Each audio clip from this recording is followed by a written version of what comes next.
So today's khutbah, inshallah, I will speak to you about the attacks of shaitan that he described. The first time we spoke about the attacks from the front, and today I'm going to talk to you about he comes at us from behind, and how that is actually a very different kind of attack of the shaitan. If time allows, then I'll also delve into the attack from the right and then eventually from the left. So what I want to speak to you about as far as what's behind us, the most immediate imagery of what's behind us is actually our history. Whenever you go through a day, that's behind you now. It'll never come back again. And so the most immediate and most powerful way to understand this attack of the shaitan is that he will use your past against you. He'll use what you've gone through in life, the experiences you've had, the things that you've lived through, and he will manipulate those experiences. Because in some sense, in some psychological sense also, we are the sum of our experiences. Every experience you and I go through affects us in some way.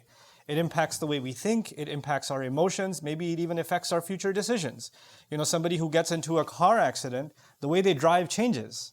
The same way when somebody gets, has a bad relationship with a friend or something, falling out with a friend, the way they interact with them afterwards changes. So experiences affect the way we make future decisions.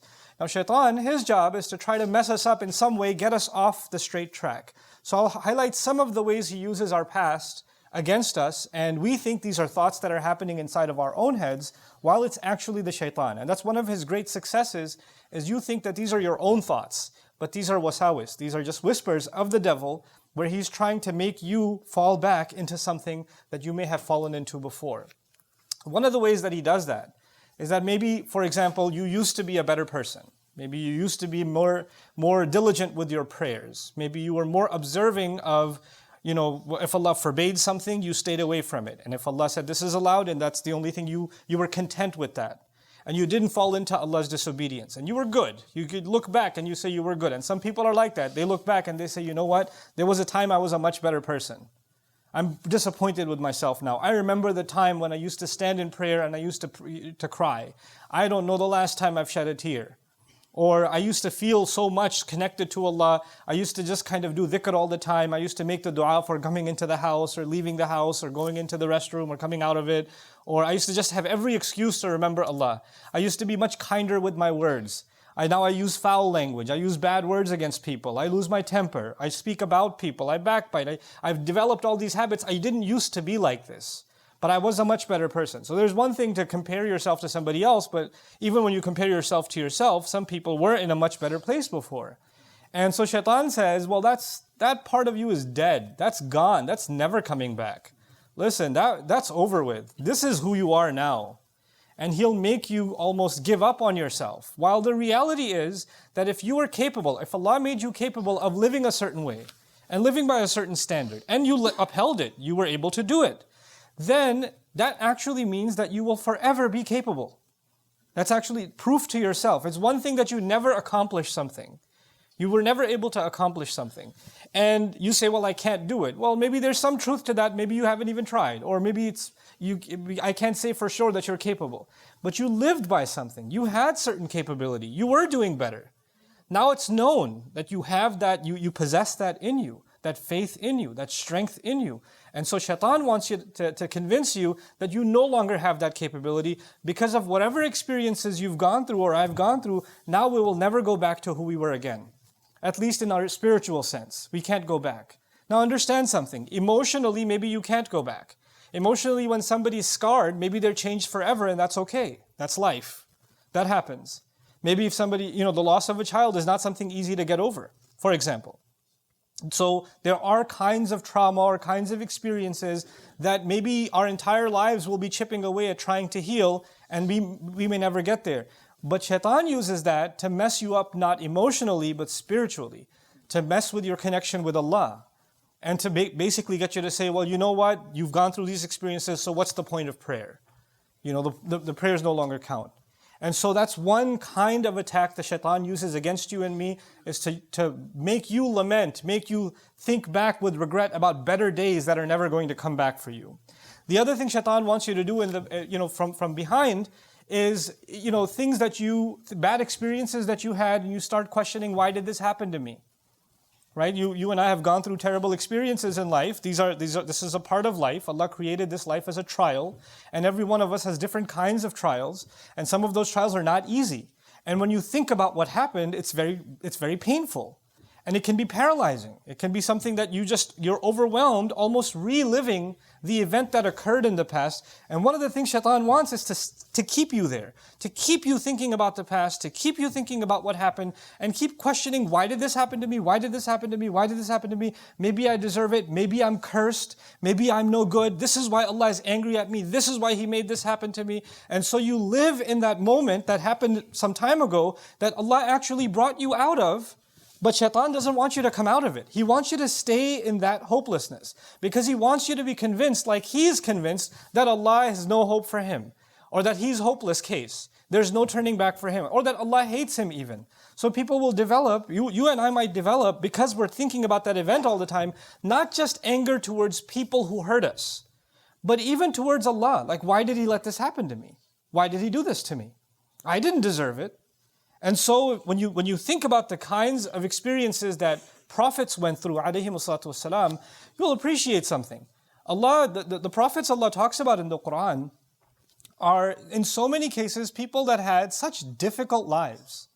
They had such, even before they became prophets, they had extremely, extremely difficult lives.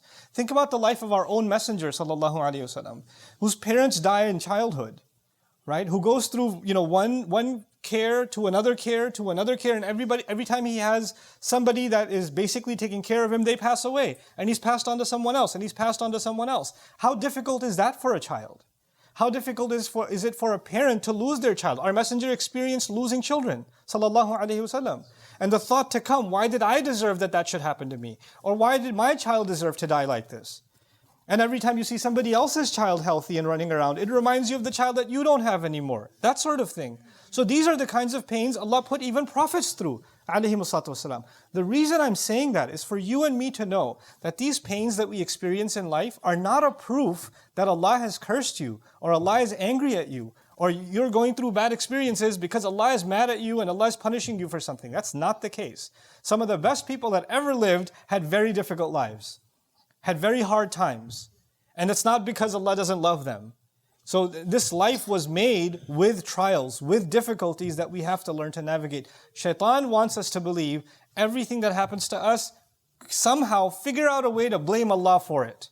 Figure out a way to blame Allah. Why? Because that's what he did. فَبِمَا أَغْوَيْتَنِي.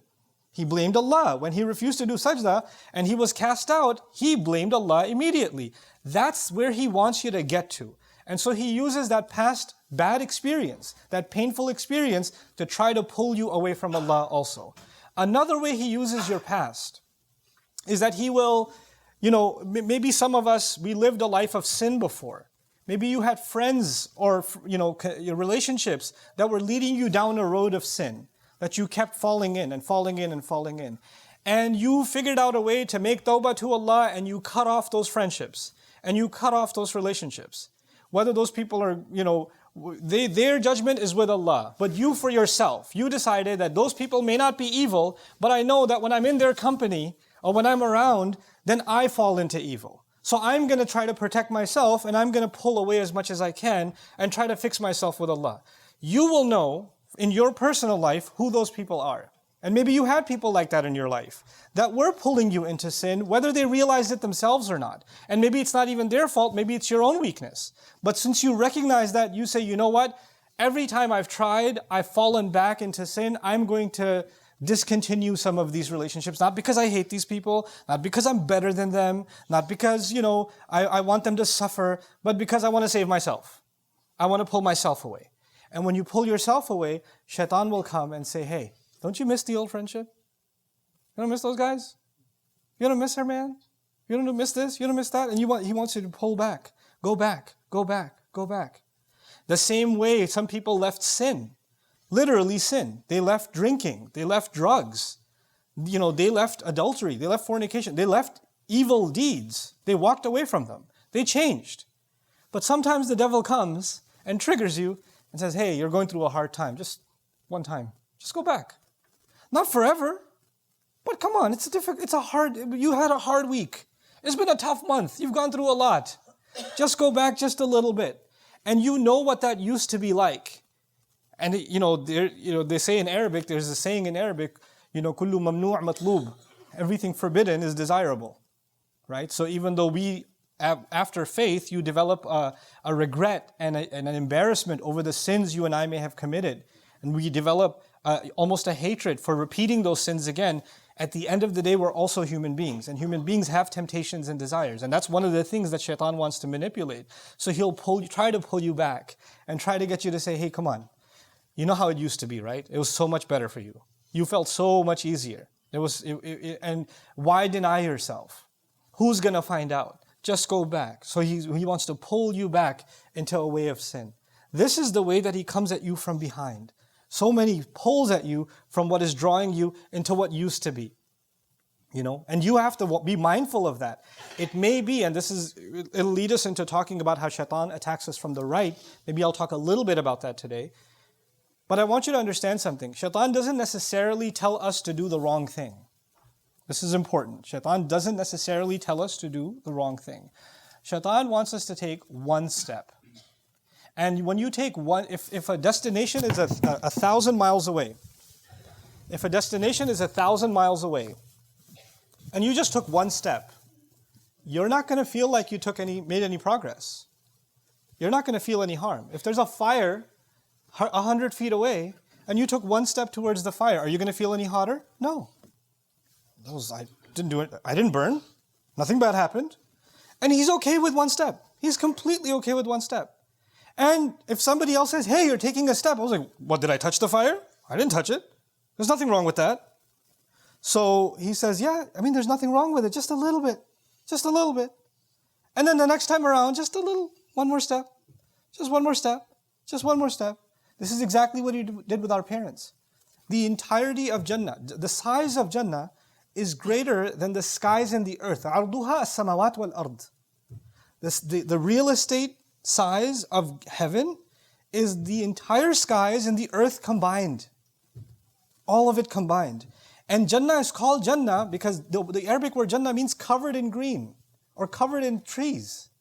So all of heaven is covered in endless trees. Now think about this. How many trees were forbidden? One. In an endless universe of trees.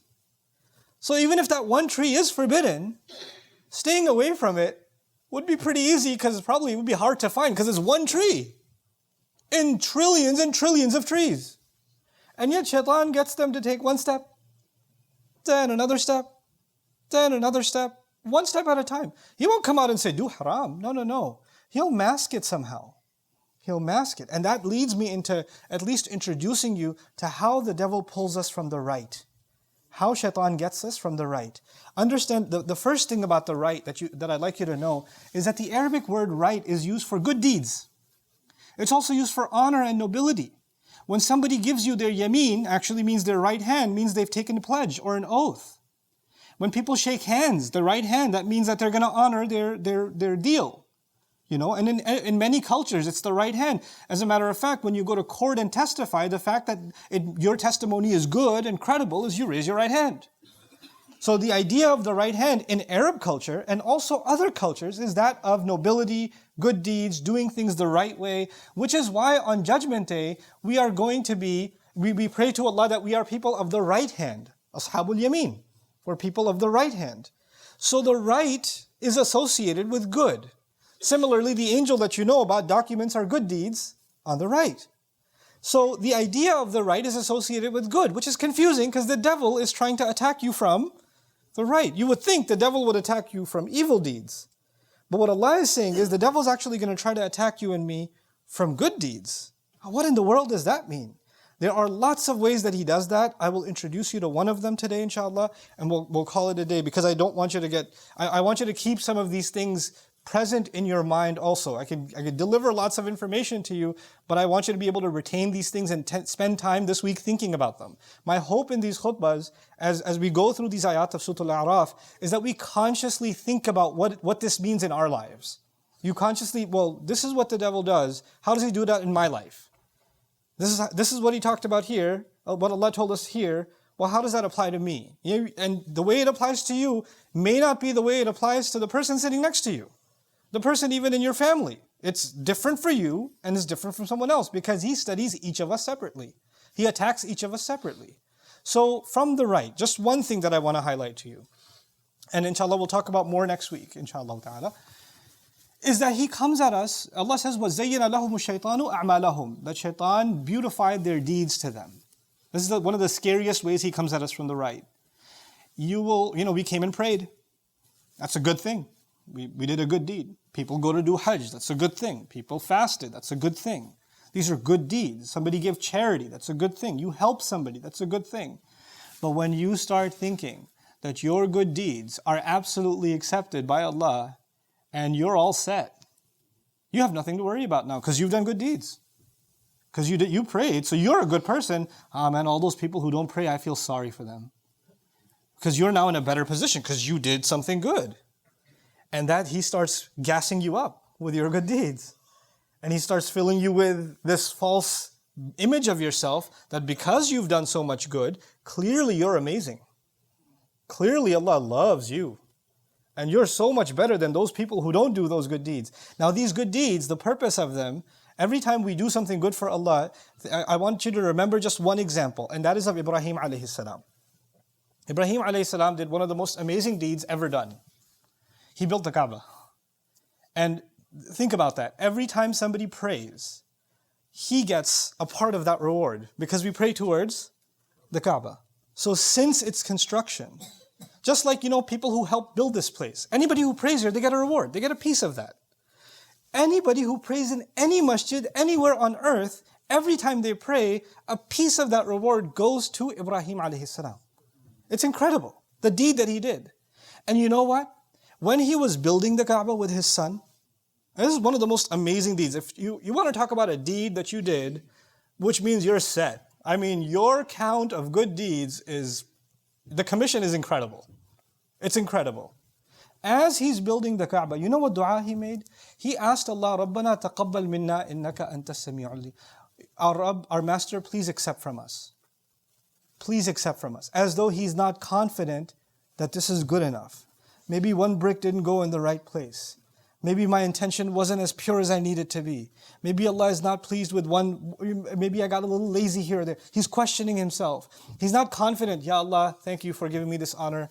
Now that I'm set, I can be on vacation. No. There's no such thing for him. He didn't lay back and become complacent because he's doing good things. He's worried and he's begging Allah, Ya Allah, please accept from us.